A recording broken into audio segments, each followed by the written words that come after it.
Hi folks, this is Johnny Cancer, and we're going to play Vice Project Doom. There's a cutscene coming up here. I'm going to be quiet.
It's raining.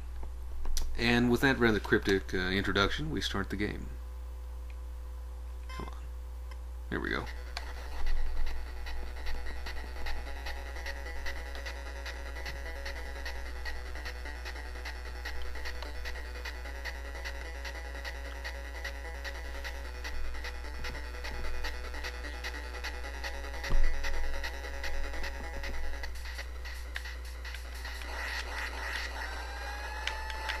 Well, this is Vice Project Doom.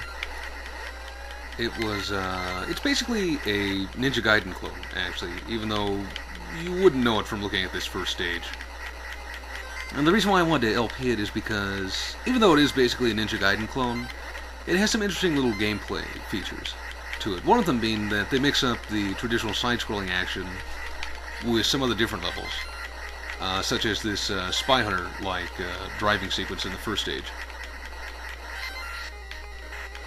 You actually can switch gears here. It makes you go faster. I don't really use it too much because really anything above first gear is just too fast for me to control.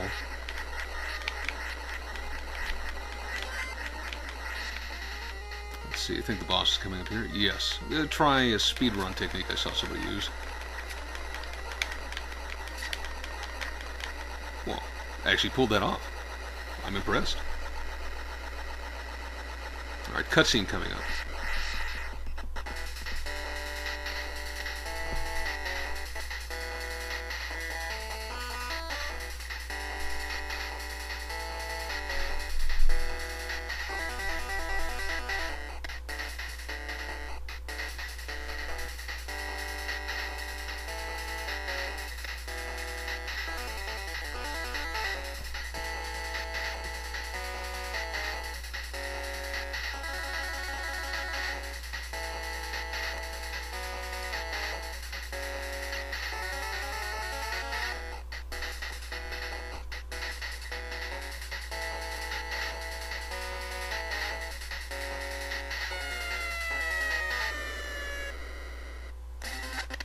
And here we are, dropped in the middle of the action. Well, this is our main character, Hart. I believe he's a private investigator of some kind, although the game doesn't actually ever explain that. Let me turn the volume down here, just a little bit. There we go. So, as you can see, we can run, jump, duck, run and duck, and we have three different weapon choices that we can use here. The first is the energy whip, the second is a .45 caliber pistol, and third is grenades, which are actually quite useful for fighting bosses. We're going to be using the energy whip for the most part, because that's generally the most useful of the weapons. So that's the city in the background, the same city that we saw in the opening cutscene. I'm not actually sure which city it's supposed to be. I want to say that there's references to Los Angeles at some point, but I'm not really sure on that.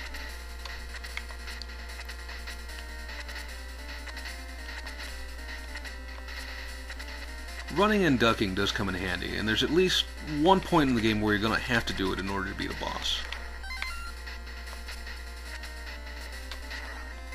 Let's showcase the other weapons here. The gun, it's a nice idea, but it's just not that useful, really, for killing most enemies, because it doesn't have the range that you're really going to want. So you can't even reach that guy.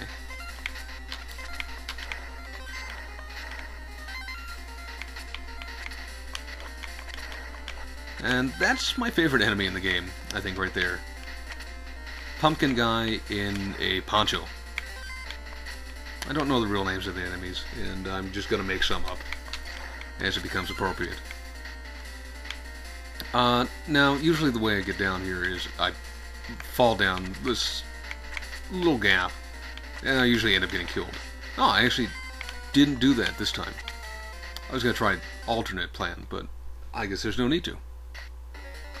Alright, and here's the first boss, Wolfman, in the construction site. I guess we were in a construction site before, I don't know. Anyway, I'm going to be using the Nintendo Power approved method to beat this guy, which is to stand at a distance and chuck grenades at him. Which seems to work fairly well, and it's not a bad strategy for any of the bosses that you might face in this game. I really need to stop jumping over those. It doesn't work. There we go.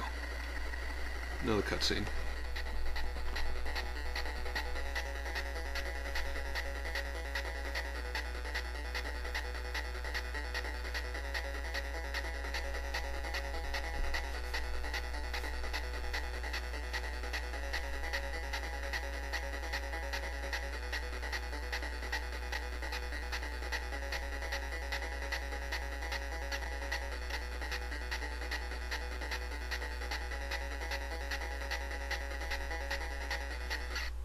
Ah, black magic indeed.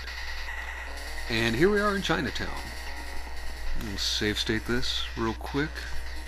I'm going to be using save states just out of convenience, but I'm going to try and beat this legitimately. If at all possible. Although I can't make any promises for the later stages because the game does get pretty hard. But I think I'm going to stop it right here for now, just to make sure that I don't run over time. And I'll see you next time, folks.